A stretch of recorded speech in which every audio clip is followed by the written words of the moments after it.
Hello student, welcome back to our channel. इस video में हम बीकॉम 5th सेमेस्टर का जो सब्जेक्ट है प्रिंसिपल ऑफ माइक्रो इकोनॉमिक्स, उसका हम चैप्टर 4 करने जा रहे हैं। ठीक है, चैप्टर 4 का नाम है अनधिमान वक्र विश्लेषण। अनधिमान वक्र विश्लेषण का क्या अर्थ होता है? देखिए, जब एक उपभोक्ता बहुत सी वस्तुओं और सेवाओं का उपभोग करता है तब कुछ ऐसे संयोग होते हैं जो कि उसे एक समान कुल संतुष्टि प्रदान करते हैं। ऐसे संयोग का ग्राफीय जो निरूपण होता है उन्हें अनधिमान वक्र कहते हैं या अनधिमान वक्र कहलाता है। ठीक है, अनधिमान वक्र का जो तालिका है किस तरीके से बनेगा? देखिए, यहाँ पे सेब और केले के विभिन्न संयोग होंगे, PQRST। यहाँ सेब है, ठीक है, A, और यहाँ केला है, B। सेब 1 2 3 4 5 और केले 15 10 6 3। ठीक है, जब सेब 1 होता है तो केले 15, ये P बिंदु होगा। Q बिंदु पर 2 सेब 10 केले, R बिंदु पर 3 सेब 6 केले, और S बिंदु पर 4 सेब और 3 केले, और T बिंदु पर 5 सेब 1 केला। ठीक है, अनधिमान वक्र कैसे बनेगा? देखिए, इस ग्राफ जो ये तालिका यानी टेबल दे रखा है, इसकी सहायता से हम अनधिमान वक्र बनाएंगे। ठीक है, तो P बिंदु जो है 1 और 15, 1 क्या है? सेब। हमने इसको X अक्ष पे हम सेब लेंगे, Y अक्ष पे हम केला लेंगे। ठीक है, और इसका जो डिफरेंस होगा यहाँ पे केले का 3 6 9 12 15 लेंगे, और इसका 1 2 3 4 5। ठीक है, 1 पर जो है बिंदु P पर 1 सेब 15 केले, तो बिंदु P 1 से 15 केले, Q पे 2 सेब 10 केले, ठीक है, 2 सेब और यहाँ पे 10 केले होंगे। बिंदु T पे 3 सेब और 6 केले होंगे। ठीक है, फिर S पे होगा 4 सेब और 3 केले। ठीक है, 4 सेब 3 केले, और बिंदु T पर जो होगा 5 सेब और 1 केला होगा, जो कि बिंदु T होगा। ठीक है, तो इसे हमें ऐसे IC1 एक वक्र मिलेगा। ठीक है, अनधिमान वक्र बोलेंगे इसको, ये मिल जाएंगे। ओके, तो इसको ऐसे बनाया जाएगा। सेबों को X अक्ष पर और केले को Y अक्ष पर मापा गया है, जैसे कि मैंने आपको बताया है। वक्र पर स्थित सभी बिंदु PQRST सेब और केले के विभिन्न संयोग को दर्शाते हैं। इन सभी बिंदुओं को जोड़ने से हमें एक वक्र मिलता है, जिसे हम क्या बोलते हैं? IC1 वक्र कहेंगे। ठीक है, उसके बाद अनधिमान वक्र की विशेषताएं हैं। क्या विशेषताएं? देखिए, अनधिमान वक्र हमेशा मूल बिंदु की ओर उन्नतोदर होता है। ठीक है, जो अनधिमान वक्र है वो हमेशा मूल बिंदु की ओर उन्नतोदर होता है। ठीक है, देखिए, घटती हुई सीमांतर विस्थापन की दर के कारण अनधिमान वक्र हमेशा मूल बिंदु की ओर उन्नतोदर होता है। घटती हुई सीमांतर उपयोगिता के नियम के कारण MRS लगातार घटती है। ठीक है, इसकी पहली विशेषताएं हैं। दूसरी विशेषता ये है कि अनधिमान वक्र नीचे की ओर गिरता है। ठीक है, अनधिमान वक्र जो है नीचे की ओर गिरता है। इसका अभिप्राय है कि जब एक उपभोक्ता एक वस्तु का अधिक उपभोग करता है तब उसे दूसरी वस्तु का उपभोग कम करना होगा। ऐसा इसलिए होता है क्योंकि जब एक उपभोक्ता एक वस्तु की अधिक इकाइयाँ लेने का निर्णय लेता है तब उसे दूसरी वस्तु की इकाइयों को घटाना पड़ता है। ठीक है, ताकि कुल उपयोगिता एक समान रह सके। ठीक है, तो ये इसका दूसरा विशेषताएं थी। उसके बाद है तीसरा पॉइंट ये है कि उच्च IC संतुष्टि के उच्च स्तर को दर्शाता है। ठीक है, ऊंचा अनधिमान वक्र वस्तुओं के बड़े बंडल को दर्शाता है, जिसका अर्थ एक दिष्ट अधिमान के कारण अधिक उपयोगिता होना है।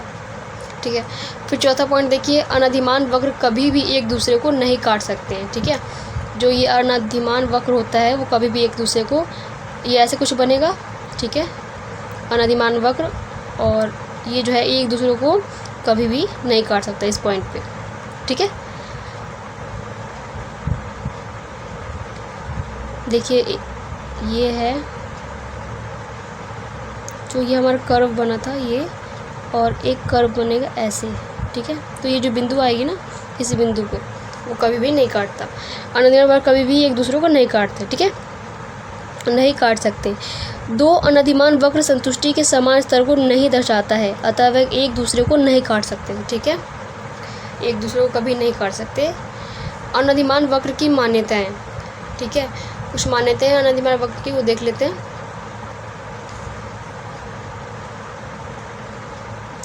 पहला है दो वस्तुएं। यह मान लिया जाता है कि उपभोक्ता के पास मुद्रा की सीमित मात्रा है जिसे दो वस्तु की दी गई स्थिर कीमत पर खर्च करता है। दूसरा मान्यता यह है कि तृप्ति का ना होना। यह मान लिया जाता है कि उपभोक्ता संतृप्ति के बिंदु तक नहीं पहुंचता है। उपभोक्ता हमेशा दोनों वस्तुओं की अधिक मात्रा के वरीयता देता है, ठीक है। उसके बाद अगला पॉइंट है इसका क्रमवाचक उपयोगिता। उपभोक्ता वस्तु के प्रत्येक बंडल से प्राप्त संतुष्टि के आधार पर वह अपनी वरीयता को कम कर देता है, ठीक है, इसका तीसरा मान्यता था। उसके बाद है चौथी मान्यता ये है कि घटती सीमांत विस्थापन की दर। अनधिमान वक्र विश्लेषण घटती सीमांत विस्थापन की दर को मानता है। इस कारण अनधिमान वक्र मूल बिंदु की ओर उन्नतोदर होता है। पांचवा पॉइंट है विवेकशील उपभोक्ता। यह माना जाता है कि उपभोक्ता विवेकपूर्ण ढंग से व्यवहार करता है, ठीक है। अब आते हैं अगले टॉपिक पे। हमारा अगला टॉपिक है उपभोक्ता का संतुलन, ठीक है। उपभोक्ता का संतुलन क्या होता है? देखिए, उपभोक्ता के संतुलन से अभिप्राय उस स्थिति से होता है जब एक उपभोक्ता अपने सीमित आय से अधिकतम संतुष्टि प्राप्त करता है और अपने वर्तमान व्यय ढांचे में कोई भी परिवर्तन नहीं करता है, ठीक है। अब उपभोक्ता के संतुलन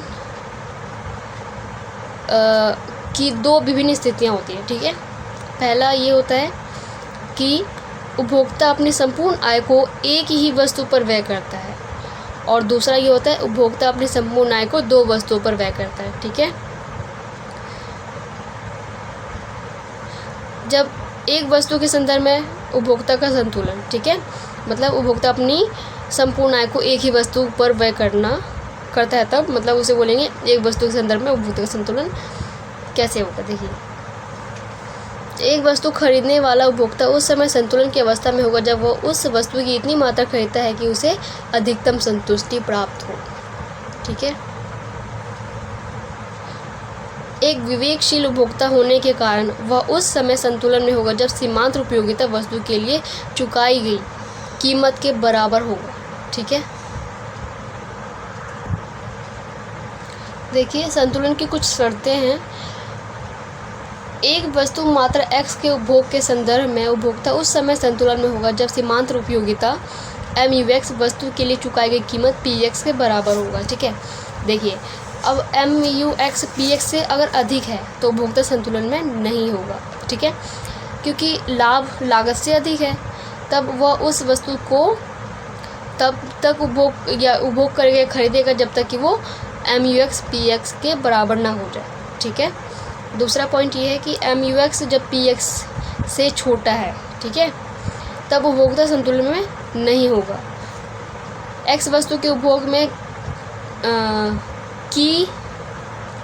X वस्तु के उपभोग में तब तक कमी करेगा जब तक कि MUX PX के बराबर ना हो जाए, ठीक है।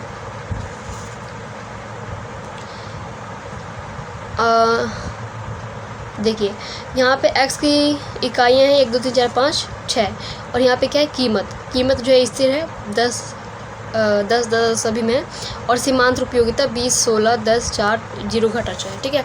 देखिए, जो पहला वाला इसमें है ना MUX PX से अधिक है तो उपभोक्ता उपभोग को बढ़ाएगा, ठीक है। MUX जो PX से अधिक है तो उपभोक्ता अपने उपभोग को बढ़ाएगा। इस वाले में उपभोक्ता का संतुलन होगा, ठीक है, क्योंकि 30 इकाई पे उपभोक्ता जो है संतुलन में होगा। दोनों बराबर है, इसलिए MUX PX के बराबर, यानी कीमत जो है सीमांत उपयोगिता के बराबर है तो उपभोक्ता संतुलन में होगा।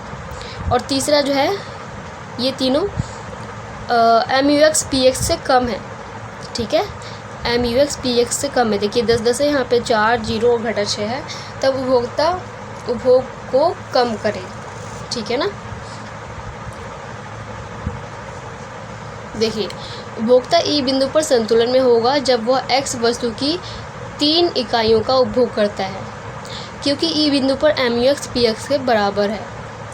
उपभोक्ता X वस्तु की 4 इकाइयों का उपभोग नहीं करेगा, क्योंकि चुकाई गई कीमत 10 रुपये से MU 4 रुपये कम है। ठीक है। इसी प्रकार वह X वस्तु की 2 इकाइयों का भी उपभोग नहीं करेगा, क्योंकि 16 की MU चुकाई गई कीमत से अधिक है। उसके बाद जब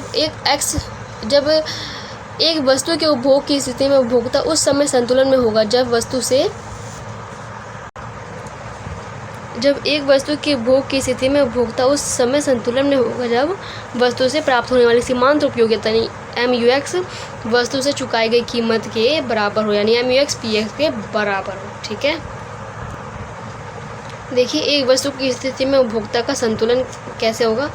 X अक्ष पे हम X की इकाई लेंगे और Y अक्ष पे क्या लेंगे, MU या फिर वस्तु की कीमत लेंगे। ठीक है। यहाँ पे जो गैप है 4, 8, 12, 16, 20 का होगा और यहाँ पे 1, 2, 3, 4, 5, 6 का होगा। ठीक है।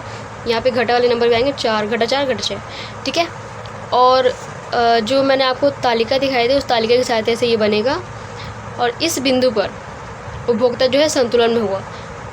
ठीक है, क्योंकि यहाँ पे MUX/PX के बराबर होगा। ठीक है ना।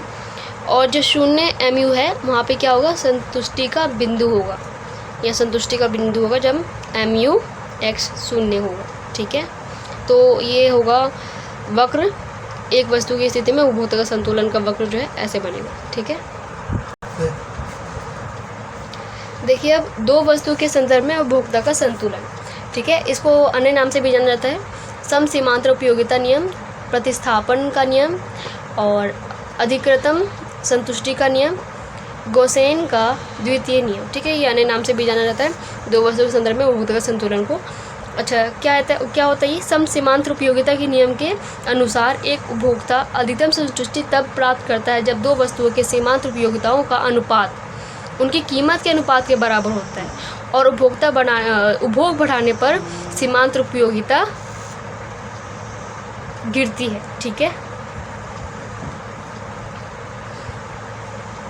2 वस्तुओं के संदर्भ में उपभोक्ता के संतुलन को प्राप्त करने की 2 शर्तें हैं। ठीक है। कौन कौन सी शर्तें हैं? 2 शर्तें हैं। पहला ये है कि दोनों वस्तुओं की स्थिति में सीमांत उपयोगिता और कीमत का अनुपात समान रहता है। ठीक है। देखिए जैसे कि यहाँ पे दिखाया गया MUX 2 वस्तु के संदर्भ में जो है सीमांत उपयोगिता और कीमत का जो अनुपात है वो बराबर रहता है। MUX/PX बराबर MUY/PY, ये बराबर होगा MUM के। ठीक है। उसके बाद दूसरा पॉइंट ये है कि उपभोग बढ़ने से MU गिरती है। ठीक है। उपभोक्ता के संतुलन को प्राप्त करने के लिए दूसरी आवश्यक शर्त यह है कि एक वस्तु की सीमांत उपयोगिता वस्तु के अधिक उपभोग करने पर गिरनी चाहिए। यदि उपभोग बढ़ने पर MU नहीं गिरती है तो उपभोक्ता जो है केवल एक वस्तु को ही खरीद कर रह जाएंगे और उपभोक्ता संतुलन की स्थिति में कभी नहीं आ पाएंगे। ठीक है। अतः एक उपभोक्ता 2 वस्तुओं के उपभोग में उस समय संतुलन में होगा जब दोनों वस्तु की सीमांत उपयोगिताओं का अनुपात कीमत के अनुपात के बराबर होगा। ठीक है। और उपभोग बढ़ाने से MU गिरती है। इस वीडियो में इतना ही, मिलते हैं नेक्स्ट वीडियो में।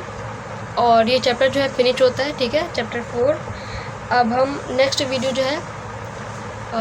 में हम नया चैप्टर को स्टार्ट करेंगे। ठीक है। यदि आपको ये वीडियो पसंद है तो वीडियो को लाइक और चैनल को सब्सक्राइब ज़रूर कीजिएगा। ओके।